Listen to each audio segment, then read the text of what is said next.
Welcome to your weekday cup of the word. We're here in Luke chapter 8 to start off the week. Now this chapter is a lot of different events all kind of compiled together in one chapter. So there's a lot here.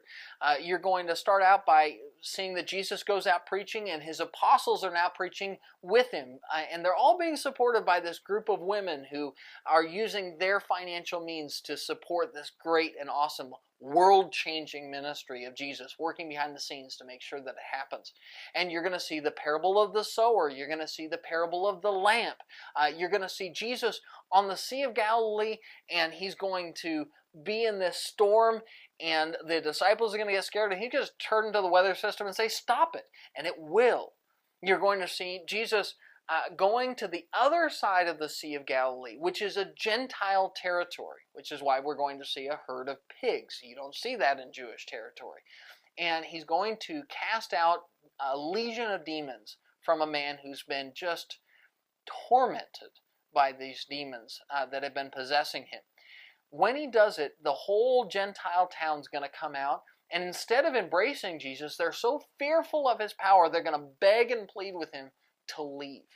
And as Jesus leaves, the man who'd been possessed is going to beg to go with Jesus. And Jesus will tell him, no, I have a different job for you.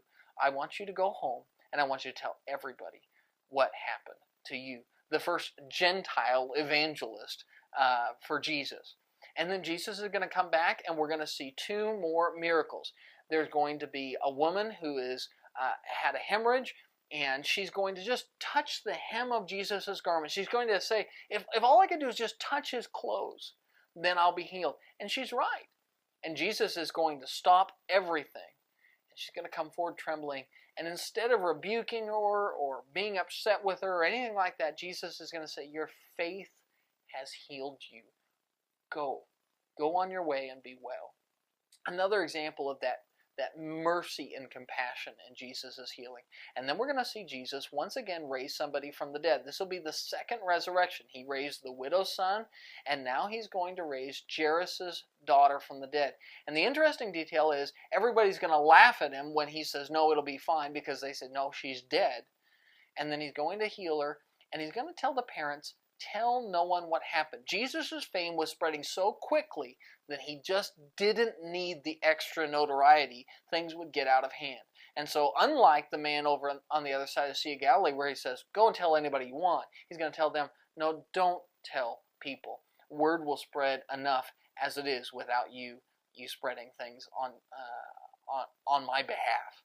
And so here in chapter 8, you see this compilation of all these different things that show the glory and the might of the Savior.